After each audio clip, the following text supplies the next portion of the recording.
How I Met Tony. My online love was named Tony. We met on FB through a romance and dating group. He told me that he was a captain for a ship that transported drums of oil, and he was currently on a hiatus from his ship, waiting to be loaded for transport. He said he was in South Africa for the moment for 2 weeks, and he was just waiting. I knew nothing at the time about how ship captains worked, and I thought about the concept was similar to truck drivers, where they wait for a new load of freight to pick up. He said he joined the group to try and find himself a soulmate. Tony told me that he was 49 years old, a widow, and his wife died 10 years ago from lung cancer, and he had a daughter named Rose who was 11 years old. He had been a single father raising her, and he found after a decade alone, he was ready to start finding love again. He told me his daughter was back home in Toronto, Canada, where he lives, and she was staying with her grandfather until he finished his ship transport contract and he could go home again for a month before setting out sailing again. I admit I was poorly educated on how ship captains really work, so I had no idea that he was painting me a web of lies. Tony asked for my email address, and we exchanged email addresses. He said he's not always able to get on social media, or Messenger, for that matter, and it would be easier to write me emails during his downtime. After we exchanged emails, it was the next day when I received my first email from him. Basically, Tony's email told the story of how he was born to parents from Holland, but his parents passed away in an auto accident when he was 11 years old, and he was sent to South Africa to live with an uncle who owned a concrete business there. He went to school there and then went to a mariner's school to learn the ropes of being on the ocean to become a captain. He said he worked as a deckhand on ships for years before graduating to captain. He said he was the captain of a cruise ship for many years, which is where he met his now late wife. She was a passenger on his ship. Tony said he stopped his career to take care of his wife when she became ill, and that his daughter inspired him to sail again, as she wanted him to be happy, and being on a ship and being in the ocean made him happy.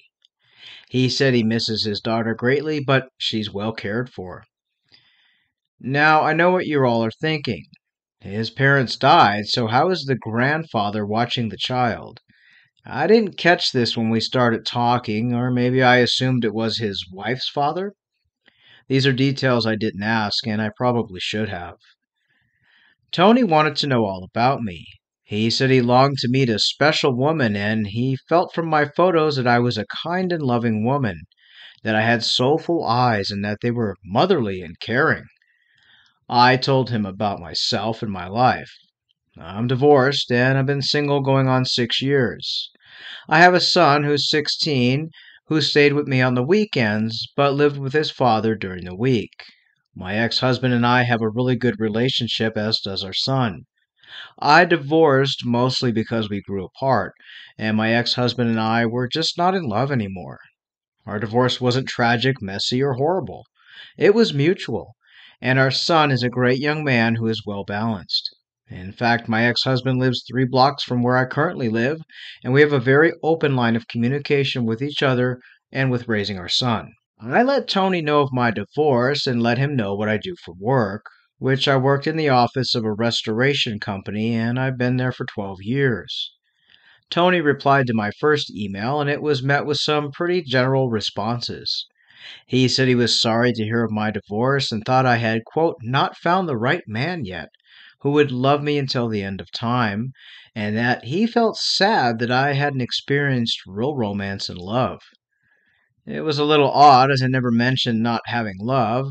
In fact, I made a point to tell him that my ex-husband and I are still friends, and we had a wonderful marriage for many years, but we just grew apart as some people do. But he treated me well, and I corrected Tony on this with my reply. He never said anything else about it and started talking about his cargo ship and how they were loading oil to be transported to Ghana from South Africa. He said he'd be at sea for a few weeks, and then he would be heading back to Canada. There were times in his timeline it was a little inconsistent, where he said he would be heading home in a week, but then he would write how he wouldn't be home for a month. I just assumed they changed his projected home time and nothing was ever set in stone for him with a schedule. He would email me daily. I could almost count on an email in the morning when I woke up. He typically sent the email to me in the middle of the night, which I figured was because of the time difference. Tony told me that he was now in port in Ghana, waiting for the oil drums to be offloaded. He told me that his boss asked him to take another trip to transport some steel pipes to Europe.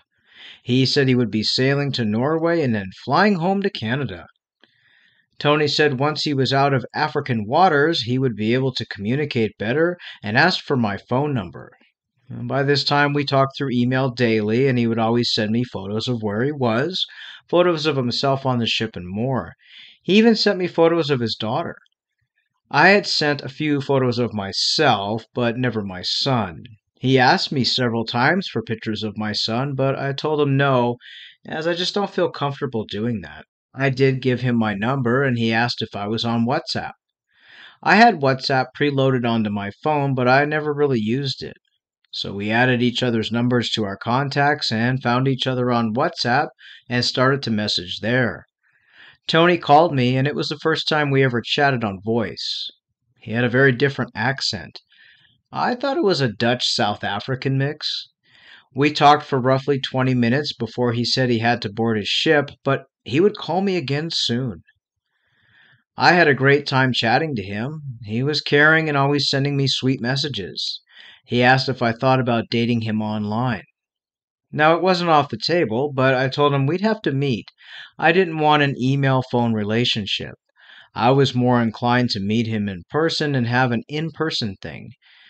And with him being in Toronto, it wasn't impossible as I live in New York. So the thought of us being a couple was possible, but then the fact that he would be on a ship so often, it weighed on my mind too, and I told him this. Tony called me on video chat after he read my message about the subject of our relationship. He was on video talking, asking how I was, and he told me he was thinking of me deeply and was catching feelings, is what he said. He showed me his ship captain's room and showed me the ship on video. We hung up after a few minutes, and he wrote me this long message pouring his heart out to me and how much he was falling in love with me. Whatever his charms did, he did a number on me, and I told him we could give this a try. Tony asked me if I would dedicate myself to him in a relationship, and I told him I would not look or date anyone else until we meet to see if it's the same in person as it is online.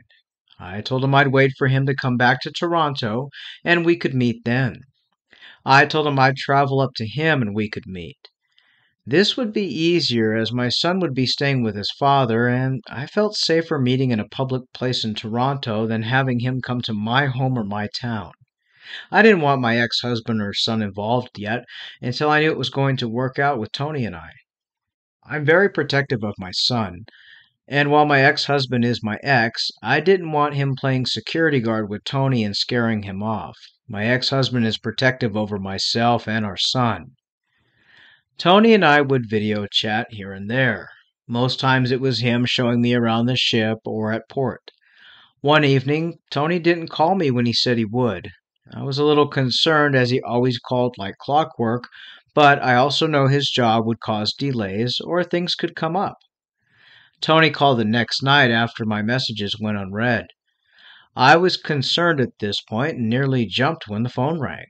Tony was crying, saying he didn't know what to do, but that he was supposed to be delivering steel pipes to Norway. But as they set sail, the Ghana Coastal Patrol Police captured his ship and made him go back to port in Ghana. He said he was taken off his ship and held at a police station because he had hired some ship hands to help out in Ghana.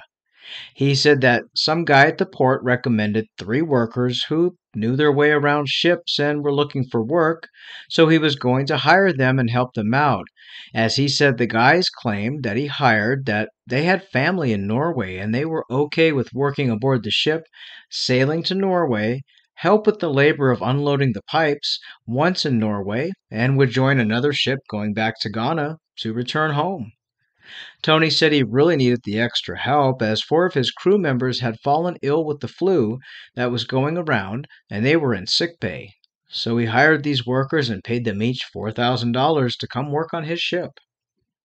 Come to find out, the workers were really criminals and not allowed to leave Ghana, and the police in Ghana got word of this and stopped the ship. Tony told me the Ghana police are trying to charge him with harboring 3 known criminals. He was crying, saying he was handcuffed and being held, and he didn't know what to do, so he called me. I urged him to call the owner of the shipping company and tell your boss what happened. He said he tried, but the call wouldn't go through, and he begged me to try and help him by trying to call his boss, Mr. Garris, and he gave me a phone number. I told him I would call, and Tony told me that he can't make any more calls until tomorrow, per the police, and they're keeping him in a holding cell at the local police station, and to please hurry. I ended up calling the number for his boss, and it was a Florida number, and ended up reaching a voicemail service. I left a message telling him what was going on and to call Tony or call me and get in touch. I was so distraught. I ended up falling asleep around midnight that night, as I did have work in the morning, and I received a phone call around 3 a.m. from his boss. He was quite rude with me and asked who I was and what was the meaning for my call. Well, I quickly explained things to him through my sleepy state, and his boss said that Tony shouldn't have hired anyone without his approval, and it's his own fault. He's in trouble, and he'll not help him, and the fact that he will actually fire him and have his captain license revoked. I felt like I made things worse as I yelled at his boss, telling him it's illegal to do that. How dare he, because Tony's a good captain. His boss told me not to call him again or he would press charges against me for harassment. He hung up on me and I didn't know what to do. I tried Tony's phone number, but there was no answer. I stayed awake the rest of the morning to see who I could contact, and I ended up just staying awake and then going to work. It was around 5 p.m. that night, and I finished work, got home, and I started to doze off when my phone rang and startled me. It was Tony asking if I got in touch with his boss. I told him what happened, and Tony started crying, saying he didn't know what to do, that they refused him an attorney or any help, and the police told him that he can only be let free if he pays them $8,000 to make everything go away and let him get back to his ship. He told me they're corrupt here. I told Tony what his boss said, and that he should just call the embassy and ask for a flight home. Forget the ship. His boss didn't care and wants to fire him. Tony started wailing on the phone in tears, saying he was so close to getting his retirement and he was going to use the money and put it away for his child's college fund and for us to buy a new home together. He kept wailing more, crying, saying his career was over, that he's lost everything and I'm all he has left. I told him I would contact the embassy, but he said no, not to. It could destroy his career if he had to ask the government for help, and if he abandons the ship, his boss will sue him for millions and will ruin his life. Tony begged me to send the Ghana police captain the money. He said once he gets back on his ship, he can sail to Norway and fix things with his boss. I told him I didn't know if I could do that, but Tony kept crying and it broke my heart. He sounded like such a broken man. He texted me the name of the Ghana police captain who's demanding the money. I ended up taking the information and I told him I'd see what I could do. From that moment on, Tony called me incessantly asking if I can send it, that his life depends on this money coming through to the police. He was always wailing and crying on the phone each time he called, to the point I was not getting a whole lot of sleep. I ended up taking a loan with my bank, which I told him it was for home model and repair.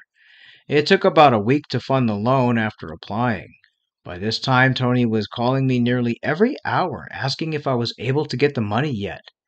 He said he was falling ill, still in a holding cell. I told Tony I was able to get the bank loan, but it took some time to process and get it approved. Tony urged me to wire the money straight away to the police chief in Ghana to a direct bank account, and then they would let him go back on his ship. I was finally able to fund the loan through my bank and then wired the money to the police chief in Ghana, who I at least thought that was a police chief. Tony urged me to send a screenshot of the transfer so he could show the chief and be set free. I told Tony to call me as soon as he was free.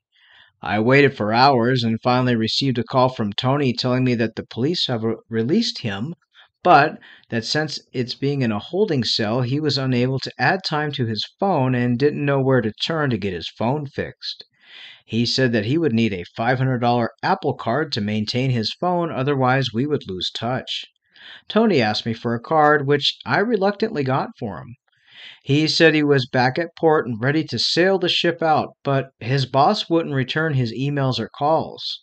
Tony said the government in Ghana gave him a clearance to set sail, and he was heading the next day for open waters to Norway, where he would fix things, then retire and come home to Toronto, Canada.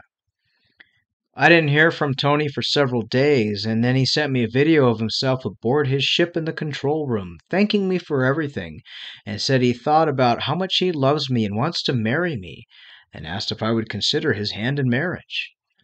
I replied to Tony via a video message and told him I can't wait to meet him and we can plan our future, but I wasn't sure about marriage until we met.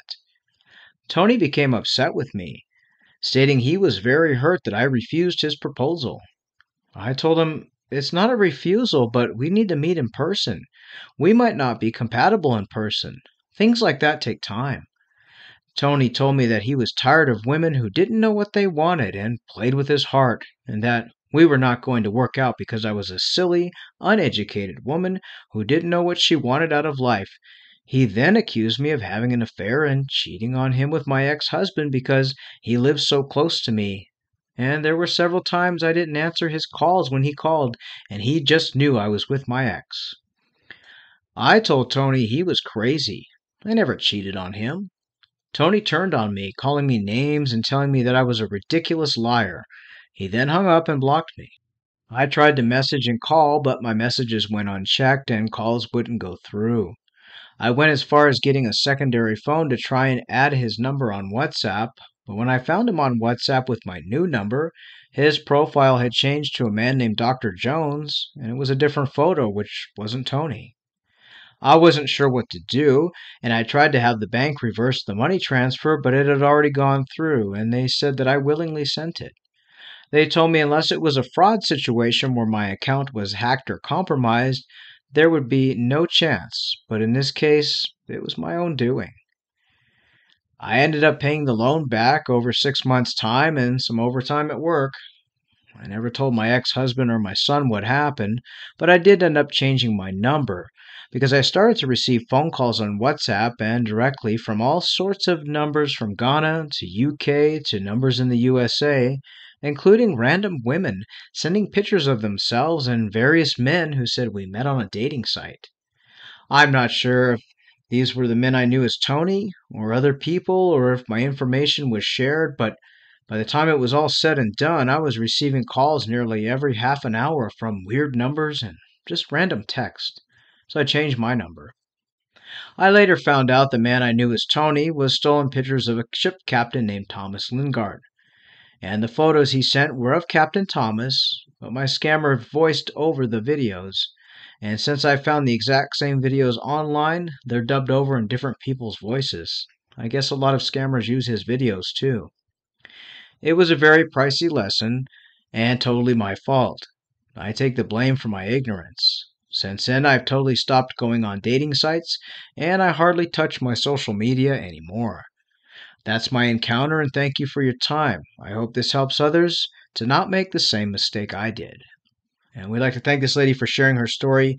Unfortunately, Captain Thomas Lingard's photos are used often in romance scams, as is a lot of his videos. They steal them off of his real social media accounts and often dub over the voice with their own voices. If you've encountered a romance scammer, whether you lost money or not, and would like to share your story, you can find us scammingscammers@gmail.com, or you can find us on Facebook, Scamming Cyber Education.